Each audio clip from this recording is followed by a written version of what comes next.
Good morning, everyone. This is Kim Hishka here from Dialogue Partners. I am being joined this morning by Signy Wilson, and I'm going to get her to introduce herself in a couple of moments here. But just let me sort of like bring you into the show, bring you into the conversation. I love impactful conversations. It's kind of what I'm on a quest to create more of in the world. And I've been having many amazing conversations with this lovely woman beside me here, Signy. And she's been thinking a lot recently about money and our relationship with money and the stories that we tell ourselves about money and how we work with it and when we work with it. And she's just been saying so many things that have really resonated with me. And so I was hoping to put it out into the world so that maybe some of you might also be caught a little bit by it. So I'm just going to turn it over for a moment. Signy, tell us about who you are, what you do, and maybe a little bit of what you love. Great. Well, thank you so much. And I always love being in any kind of conversation with you because you're right. Impactful is the key, and it's what we always have when we're in conversation. So you and I. So I appreciate this chance to have dialogue with you about it. A little bit about me. My name is Signy Wilson. I work as an executive coach. I'm a trainer, and I'm the creator of the Significant Living brand. And of course, you can see in there, Signy, Significant Living. Yes, I was born to do this. And which I didn't even know for many a year until I realized, like, hey, wait a minute, my name fits right in there. So, and so part of what along the lines of what you were saying about impactful conversations, I believe that the way to a significant life is through significant conversations. And so I love that we're going to have this conversation today and just get into something that I know is challenging for people. And I know, I know the more we talk about it, the more we can transform it. And so that's what I'm excited about for today and for our conversation. So Signy, I just wanted to start with this, and then I've got a bunch of questions. I think why I'm really so pumped about this today is you and I were talking about this not so long ago, where I'm in a program right now, and I'm just doing some thinking about money and how does it sit with me. And so I had this picture that I needed to take about this. There's this concept called a money mountain, and it's all about, setting goals and direction for yourself. And I put a big number up there, and then all of a sudden I was like, oh my God. And then I had the moment of, so can I put that out into the world? Like, it was scary just for me to write it down. And then it was going to be something even scarier to share it with everybody else. And so so much stuff was bubbling up. So I just wanted to kind of put that out there, maybe for anybody who's listening to the show right now, like what's this, just think of some of your own stories, some of the things that we tell ourselves when we're thinking about money, and just kind of hold that in your head while Signy and I have a bit of this conversation about money. So that's where I'm coming from today. That number is still sitting over here on my whiteboard, and it's still kind of stressing me out. So winking at you. Yeah, it's winking at me over there. Well, thank you for saying that and for being real and that honest, because the thing is that not only do people generally I think the reason why people don't have a conversation around money is because we have that discomfort. We're taught not to talk about it, or not to stretch ourselves, or just not even to go there. And so I love your willingness to go there, and that we are going to have a deeper conversation about it today. Okay. So Signy, when you think of money, like when people say, Signy, what do you know about money? Or just even when you hear people starting to talk around money, like what do you think about money? Or what is having money, not having money, working with money? What does all of that mean for you? There's a lot of questions. I know, right? Well, because there's a lot of questions about money. I think that's a truth for so many of us. The thing that I would say about money, I'm going to start by talking about my relationship with money, or how I see money. When I think about money, I really see it as something. It's like it's there to serve me. And it's like its job is to make my life better. And, it's like I'm in charge of it, as opposed to like I'm at its mercy. And I think that's a really important distinction. I'm sure we'll talk in a minute about how other people experience money. And I think this is pretty deliberately different. I have a story about when I was in university, and I took a business degree. for a variety of reasons I won't go into that aren't important to this conversation. But one of the things they made us do during Frosh Week is they made us dress up in this silly little outfit and march around town chanting, "We love money." And of course, I think it was intended to have us feel like a little bit awkward, a little bit silly, or a little bit whatever. But I was like, yeah, that's actually a really good way to feel about money. Like, we love money. Nothing wrong with money. Money is like a powerful tool that we can use in service of our dreams and creating a life we want and creating a world we want. So why not love money, as opposed to what's the alternative? Hate money? Be afraid of money? Like, no. Let's love money. It's a better way to go. Yeah. Oh, I have so many questions. I have so many questions. Okay. Before I just kind of jump on the, when you think of that, I mean, that's some of your story, or that's your experience around it. When you think of, or when you're working with clients or friends or family, colleagues, what are the common stories you hear other people tell you about money? Well, I mean, it's a whole range of things. The feelings around it tends to be things like fear and hesitation, doubt, anxiety, this whole sort of like money is almost the enemy, or it's a threat. It's something they've got to try to manage, or, it sort of looms over them, and it's got this kind of quality of almost like in a job, a micromanager in a job, and it's running the show, and they're trying to, they're feeling at the mercy of it, or it's even now I don't have words for it. They're like fraught with this kind of like, ugh, it's like, ugh. Yeah.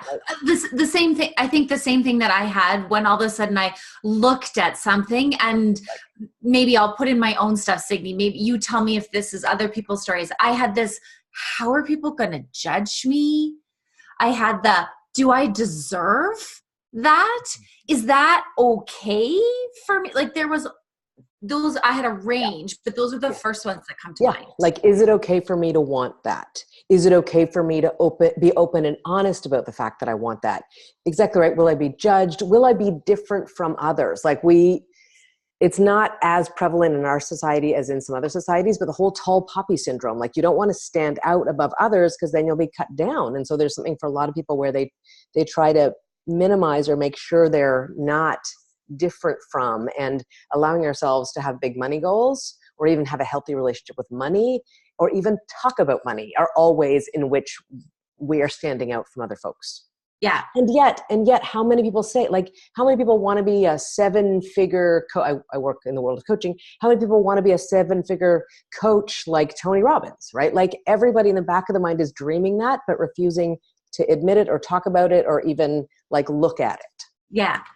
So this is something that strikes me a little bit, Signy, as you're talking about this, is that, where, my world of conversations and your world of significant living and conversations, here coming together, is that, so how about this? I've got a bit of this principle, and I think this came from my parents, not entirely sure. Maybe I've created it on my own.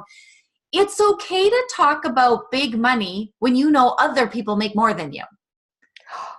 Right? Somehow there's this, like, I feel like this is a thing in our culture where we all kind of have some general sense of people's monetary wealth. Right. And I've always kind of had this thing of, well, as long as I know they have more money than me, it's okay for me to talk about where I want to go and what I want to achieve. So anyways, I just wanted to throw that. I love that. I love that, because it ties into this piece about how, like, not wanting to stand out or be at risk, or, I mean, for me, the piece, and I was raised with this as well, and I go into this a little bit because I had two models to choose from, right? My mother was raised in poverty. My father had resources. And so in the world where I was a child, it was a little bit about trying to understand that, like, the difference between those two and what that meant for me. But there is something about, we get uncomfortable talking about money. We get uncomfortable when, for me and for what I've seen and from my childhood, about making other people uncomfortable. Like, if I'm the person with the most money, then how will the other people feel? Will they be awkward, or, oh, well, she's lording it around, or, who does she think she is? And, like, rubbing my nose in the fact that I don't have it and she does. Yes. So I'm assuming that's what you're talking about. And of course, I know other people that have that same thing. They may not have put the words to it. Like, there's such a shroud of discomfort, secrecy, whatever around money that a lot of people won't even talk about what you're talking about right now. Like to say it and to be that honest. Yeah. Yes. What really jumps out for me is just how much that holds us back.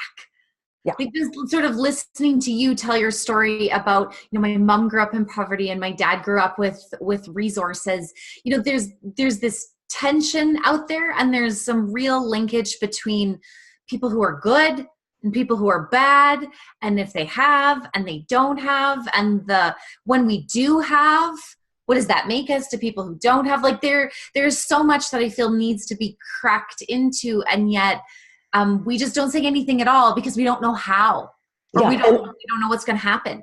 Well, we don't know how, and we feel the anxiety, right? Like, because a lot of what I see around this, when I sort of look at the impact on people when they're looking at money in this way, that it's, that they're at the mercy of money. The impact is that people, they tend to feel, less joy, less alive, all those kind of things, because they're busy thinking they're like in that negative mind frame. But it's also what I see is so much shame around money. Like shame around money, and then feeling alone around that shame because they're not sharing, they're not talking about it because of the shame. I shouldn't talk about it.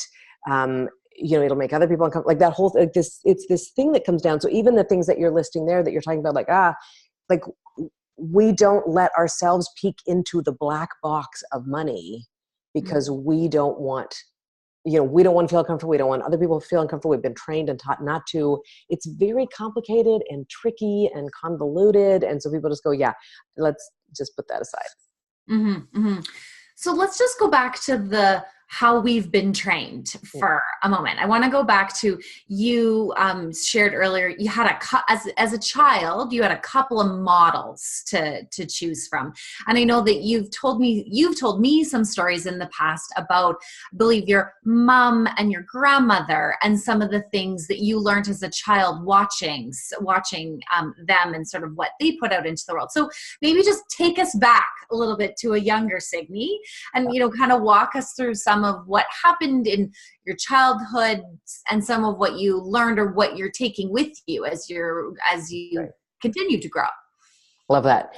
So I'll go back to the first thread, this thing about my mother grew up in poverty and my father had resources, and it created a little bit of confusion for me. And actually, when I was a kid, I thought we were quite impoverished. I thought we didn't have a lot of money.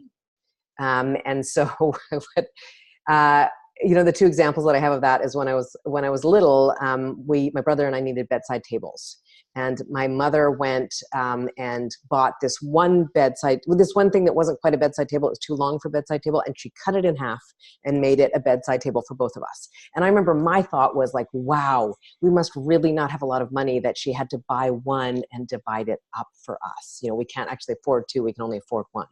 What I didn't realize until much later was it was just, I think they only had one size. My mom is wildly creative. She's so good at making things and doing things. And so she was like, well, that doesn't need to stop me. I'm just going to create two out of this. Like, she was having fun. Here I was going like, and she was like, no, this is fantastic. I get to enjoy myself. So, that was one story. And then the other story I have in my youth was that when I was, my dad loved Dairy Queen. And one time I remember going to Dairy Queen, and my father said to me, what would you like, dear? And I was like, oh, I'd really like to have a peanut butter parfait, but they're so expensive, as compared to, say, a cone. And my dad was like, he looked at me, he laughed, and he said, honey, it's okay. I'm the last of the big time spenders. And like, I took it totally at face value. I was like, oh, wow, they are really expensive, but he's willing to splurge on me. I'm so lucky. Like, that's how I saw it. Not that he was like, oh, honey, we can afford a peanut butter parfait for you.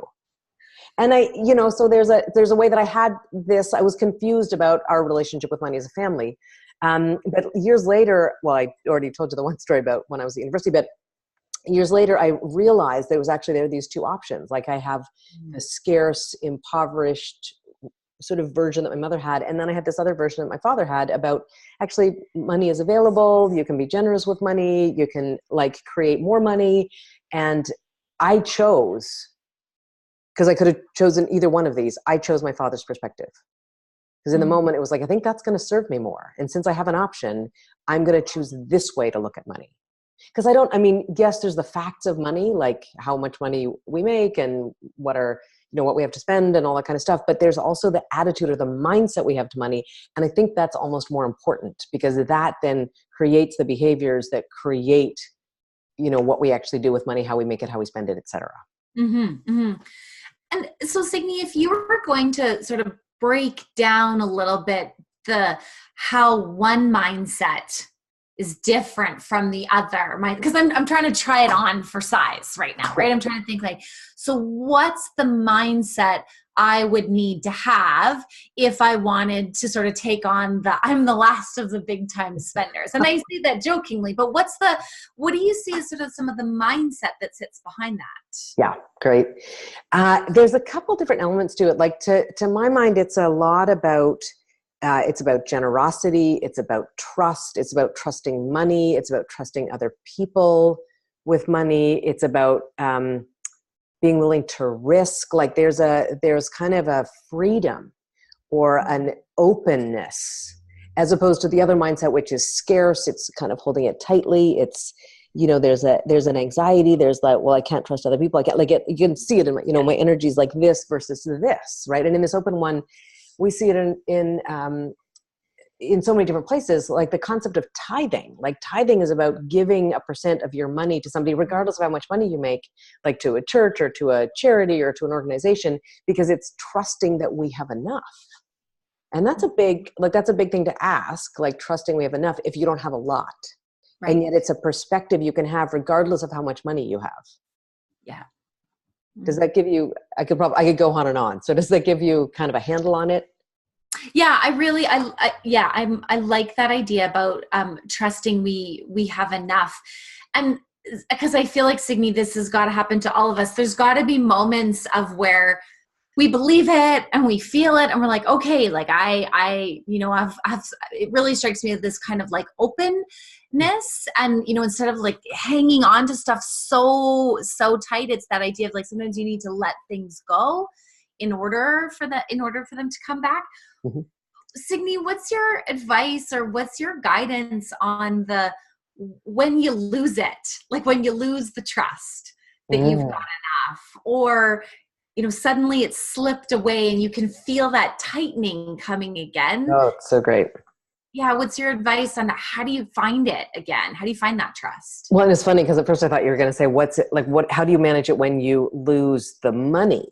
Right? Oh, and then when you said when you lose question too. Well, it's a different question, and it's the same question because they're connected. Like our inner world creates our outer world. So if we are in that place where we're like tight and anxious and in that place, then money is going to respond, right? Like because money is just energy, right? Money is energy. It's the external version of energy. So our internal relationship with money, our internal energy around money is like, oh, then money, the external manifestation of that is also going to go, oh, and it's going to dry up. Versus when we're like, okay, like I know it's going to be okay. I believe that we can get through this. I believe we can get through this has a limited quality to it, versus like money is an energy and it flows. I can stand in the stream of money. This isn't done. I can't get it wrong. Mm. Like it's mentally choosing to open. Yeah. Right. And it's and energetically, and in some cases your heart, like even the difference between when we're like this versus when we're like this, because from here we can receive money, energy, love, like flow, all of it. Here we wouldn't even be able to see it if it came our way, because we're so locked in, right? We're so in a different space. God, even the light behind me suddenly got all dark. I saw on camera versus lit up. Yeah, I mean, I'm thinking of, I'm thinking some of my own personal experiences, and I can for sure pinpoint a few times where I was so tightly either focused and I think scared. I think that there's a combination of those two things. Like I'm so have to hang on to this that, an opportunity flies right past. And because you're down here, you're not even aware enough to pull yourself out. And then I'm thinking about a contract, that I had once. And I was working with the client, and I was, they were a great client. I really loved working for them and with them. I was trying to cultivate it. And I was so worried about, crap, if I lose this contract, how am I going to pay my bills next month? Like, am I going to be able to afford my staff payroll? Yes, very, hanging on to that. Meanwhile, there was, and of course you never see it until 2 months later, some great opportunities, people who like, hey, can we hang out? Or I'd really love to pick your brain on this. But I was like, no, I can only do this, and I only have time for this. Right. But then afterwards, I found out actually that they were also really great contracts and opportunities, but I didn't hear about them until actually somebody else was helping those two organizations. And so it just strikes me that, yes, I hear you on that. I was so focused on this, and it was a good focus. It was serving, it was, or how about this? It was a well-intended focus. That's a good distinction. Didn't create the results that I was hoping for. Right. Because when you were saying it was a good focus, that's one of the problems. Like we're putting blinders on. We're saying, well, I'm focused. And so that's what's good. I'm focused on getting this handled. I'm focused on, but as you say, we lose that peripheral vision. We lose the other opportunities. We lose the chance to see it from a bigger picture, from a meta view. Because that's some of what we're doing when we're creating the possibility of seeing it from a larger perspective and recognizing that this one paycheck or this one, dollar, this one opportunity is not what it all hangs on. It's actually about how do we be more connected to life. And from there's more opportunity, inevitably, because there are so many opportunities, and it's about connecting to those. Yeah. That makes sense. I know I'm going a little esoteric here, a little on the woo-woo, but It's okay. Sometimes we need the woo-woo in order to sort of see like how it lands and then how it actually materializes into tangible, into tangible reality.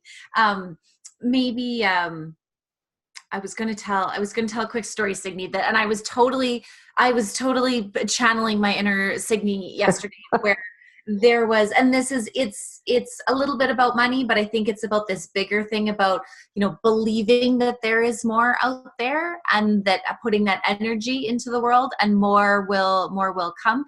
I was doing a talk yesterday with a group, and we were hoping that there was going to be 100 people there. 25 people showed up, and I could have had the like, oh, it's not what I expected. Okay, so I'm just, and then sort of have that real disappointment attached to it. And instead I sort of chose you know what? There are 25 amazing people that are here. And so I'm going to be open and sort of bring my best to this group. And sure enough, at the end of that session, another person came up and was like, hey, we've got this way larger community, and we'd really love to bring your message to this larger community. So it strikes me that this story that you're talking to us about today, trusting we have enough, sort of standing in the stream of money, it's relevant to money, and it's actually relevant to opportunity in sort of whatever space that you're in.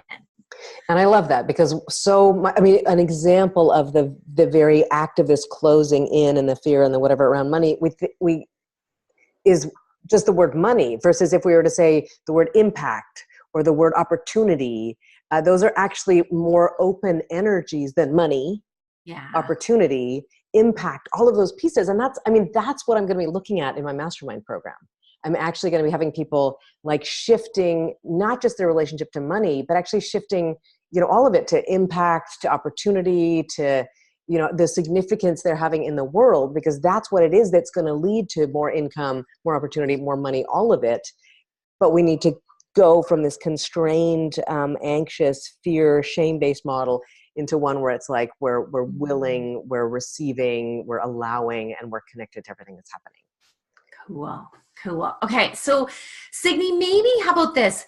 Give us a taster, or give us I feel like you could I'm certainly wildly curious. If you were going to give me just a couple ideas around how to build a more positive money story or a more positive relationship with money, what are some things that you can share with me or to anybody else who's going to be listening to this afterwards? That's so great. I love that. Well, I mean, the thing that you're essentially talking about that you're saying that we're talking about is this whole idea of how do you rewrite your money story? Yeah. And what I'm looking at here, what's so important here is how do we take responsibility for our own relationship with money? Because I think there's a way that, I've got my mother's story or my father's story or my whatever, and where it feels a little bit at the mercy of it versus like, what's my story and what do I want my story to be? So some of it is getting conscious even of the fact that we have a story around it that we're silencing and keeping kind of like, we don't want to look at it, we're keeping it in a box. So recognizing we have a story and then recognizing it's our job to rewrite, it's our job to make it look different. And you'd asked me earlier about a story. My mother and my grandmother at one point. So there was a time in my youth when I remember waking up in the middle of the night and I could hear my parents' voices raised. And so the first thing I thought was like, oh, like are they having an argument or are they, what's going on? And I think in a lot of families, the arguments, in couples and relationships, the arguments are about money and how we spend money and what do we do with money and all that stuff. So I think at some level I was like anxious, like, is that what's going on here? Are they having an argument around money? And I woke up and I went down and I listened more carefully and I realized that what they were doing was actually getting excited about an opportunity. And the opportunity was for my mother and my grandmother to go into business buying some rental properties that they could then rent out to the students at the university. And the excitement and the possibility and the kind of magic in them coming together and talking about it, like I got to watch this moment in time where my mother, was stepping into being an entrepreneur. Something that wouldn't even been available a generation earlier, with my grandmother, these two women in my life becoming entrepreneurs in this powerful way, creating her own stream of income and money. I mean, it was powerful, a powerful moment. And, that's an example of them, not consciously, they weren't planning to or trying to, like we'll be doing in the mastermind group, but them, creating a new story around money. And of course, it created a different story for me around money. Like this was a part of when I was shifting from being, last to the big time, like being afraid that we didn't have the last to the big time spender story to one where it's like, oh, actually, I can create the life I want with money and through money and, et cetera. And so there was a transition moment there for me. And I think the point is that everybody needs to find the way to rewrite that story. Now, some people will have role models that works for, and some people will not have role models. So if you don't have a role model in your life that can show you a different way of being with money, how do you go about choosing a role model, somebody either in your immediate life that has done this powerfully or somebody out in the world that has come from nothing and created something? Oprah is obviously a glowing example of that. But to actually get conscious about it, get intentional around it, and choose a different way to be around money. And that, as I was saying, that is some of what we're going to be doing in the program that launches at the end of May, or not launches, that's when it goes live, end of May. But, people can start doing that now, right? That don't need to wait for a program to start getting conscious and intentional about how you relate to money and then choosing how you want it to be. I talked a lot there. I got all excited. I was like, I know, right? We get all excited about things. Okay. So, let me pull you back. So the couple things that I heard, Signy, around if we're going to change our story around money, there's the awareness that there's a story. I think for me, that's the first thing that jumps out is that idea of we need to even just become aware that we have a story running in our heads about our relationship with money. And it's like that little, those angels or angels and devils that are supposed to sit right here. We have to, I guess, one, just even be aware that it's there and it's impacting the choices that we make. The other thing that you said was kind of once you're just aware that there's a story, there's also so what is it? Like, what is the story that I'm telling myself? And then the third thing that I heard was the part about, so then once you know that it's there and you know what your story is, pick a role model. So sometimes we have people in our lives, our parents who have been great role models. Sometimes we need to stretch beyond that. Maybe we've got friends colleagues, people, you know, who are in our culture, our society that we can look to. Anything else I need to know? So, well, yeah, I would have one little place in there when you said, realize that we have a story, figure out what that story is, decide if we like it or not. Because there's a choice point in there, like deciding intentionally, powerfully saying, this story isn't serving me. I'm going to choose something different. And then at that moment, looking to where do I want to pick?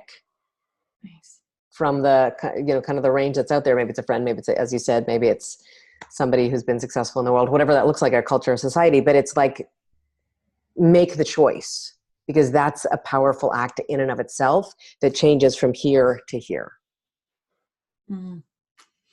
Okay. Signy, I have so many questions, and I feel like we're going to need to do a part 2. I feel like we're going to have to do a part 2 of this, but maybe, Signy, why don't you finish us off by telling like any sort of last words of wisdom, or like if we remember nothing else from this talk or nothing else from this conversation, what's the one thing you hope that people are walking away with? That's such a great, there were 2 questions in there. The first thing you started saying, like, I can't remember what you said, but it reminded me of one thing that I had wanted to say before we get to what's the one thing. So a thing that I want to say before we move to completion is looking at this whole idea of the difference between managing money and generating money. Because I hear the story about like a lot of people when they were kids, or people now with their kids, are teaching their kids how to effectively manage money. And that's such an important lesson, something that, you know, not everybody does. And so it's really valuable to have your kids be thinking about, like, you know, how do I want to manage the money? Like, do I put it in the bank? Do I spend it? What do I spend it on? Et cetera. That's very different than generating money. And I don't think a lot of folks are talking to their kids, or, you know, have had a clean experience in their own life of how do I generate money? So many people are used to like, oh, you get a job, they deposit money in your bank every 2 weeks, this is how it goes. And I am grateful to them and kind of, not trapped by them, but like the relationship is such that you're dependent on them. That's a better word. And so you're dependent on them versus generating money. There's so many ways to generate money that are so much broader. It's back to like, oh, I get paid by this one company at this one time of, you know, and that's sort of the way it is, versus like, I can create passive income. I can create, you know, other opportunities. And in my family, income came from multiple different sources. And so it was not like there's this one way. And so I learned that there are many ways, and it's finding the way that works best for me in terms of how do I want to generate income, generate money, and generate opportunities. So that's the thing I want to touch on before we go to the what's that one thing I want to make sure people hang on to. Well, and so here I'm going to ignore my own rules, and we're just going to hang for a moment on this, because maybe I wanted to share my own story a little bit to bring your idea. Is that, so I grew up in a family of, you know, both of my parents were either, I'll call them, you know, were prairie farmers.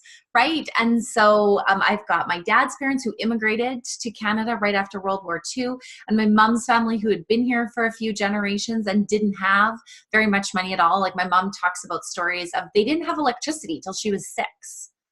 You know, and so that's, you know, you don't hear many of those. And so my parents definitely came from that, you know, you work for every penny that you have, and you save and you save and you save and you work hard.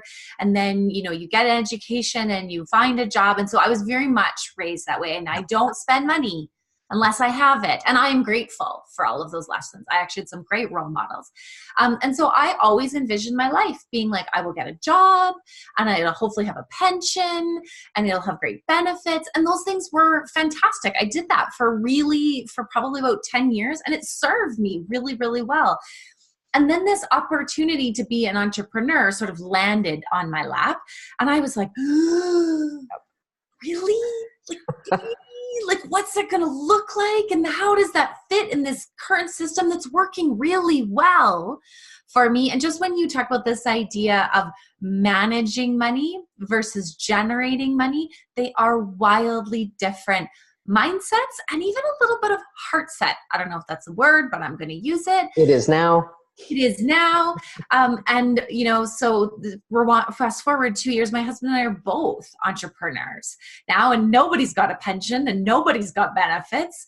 And we are wildly happy in where we're at right now, with a whole lot of terror every day too. I think as entrepreneurs, you have that. So I just love your distinction between managing money, and there's great value in that, and figuring out what, you don't have to be an entrepreneur to have that generative energy around money. I think you can have that in lots of different roles. So thank you for offering that. That one really speaks to me, and hopefully speaks to other people. That's so great. Yeah. Well, and I love that, and it is a place that we're going to double click on a little bit when I'm in in the mastermind group, the Making a Significant Living, the mastermind group, and when you said, so moving back to the question that you had about, okay, so what's one thing you want to leave people with? I think the most important thing is this idea about rewriting your story around money. And taking responsibility for your relationship with money, as opposed to, oh, well, it's what got passed down, or, oh, well, that's just the way we see it, or, oh, that's our society's view on money. It's like, no, rewriting your story around money is huge, and it's important. And essentially what underpins all that is you're choosing the mindset you're going to have around money. Right. That's what you're doing when you're rewriting it. And the mindset is what's going to change your behavior, is what then going to change your results. Mm-hmm. And so looking from that place, you can change the outcomes of your relationship with money by changing how you're looking at money, rewriting the story. I love it. Signy, I'm entirely thinking about, the story with money. I have a 6-year-old and a 4-year-old right now, and we talk a lot about money in our house. And I just love the idea of taking these concepts and now actually putting them into conversation. It's a conversation that we have in our heads and with ourselves. And then I think it's also a conversation that we need to be having with our families and our children and our friends, so that we can break down some of these societal things around who can talk about money and who we can't, and what's all right and what's not, so that we can just have a way more open and easy relationship. Yeah. We need that breakthrough. As a society, we need that breakthrough. If, the crisis of 2008 didn't show us that, we need to be in more open dialogue about how we relate to money and how we want to relate to money and what's possible through money. So exactly right. Time to be in a conversation about it. Time to be. Okay. So Signy, if people want to talk to you more, if they want to learn more, if they want to be like, hey, that mastermind class is up my alley, how do they get in touch with you? Yep. The easiest way to find out more is on my website, which is www.signywilson.com. Signy is spelled S-I-G-N-Y. That's a way you could suddenly, where is this website? I can't even find it. You got to spell my name right. Okay. Or you can email me, signy@signywilson.com. So again, Signy is S-I-G-N-Y. Ties all into significant living. Yes. Excellent. Signy, thank you so much for having this conversation with me today. I'm really looking forward to the next deep dive, the sort of part 2. We'll see. I'd really love to have, I think next we need to talk about women and the stories that we tell ourselves about money. I think some of it's the same as what we heard today, and I think there's actually some more that I'd love to talk about. So appreciate your time this morning. Yes, thank you so much. It is always amazing to talk to you. I look forward to next time. Okay. Thanks, everyone. Take care.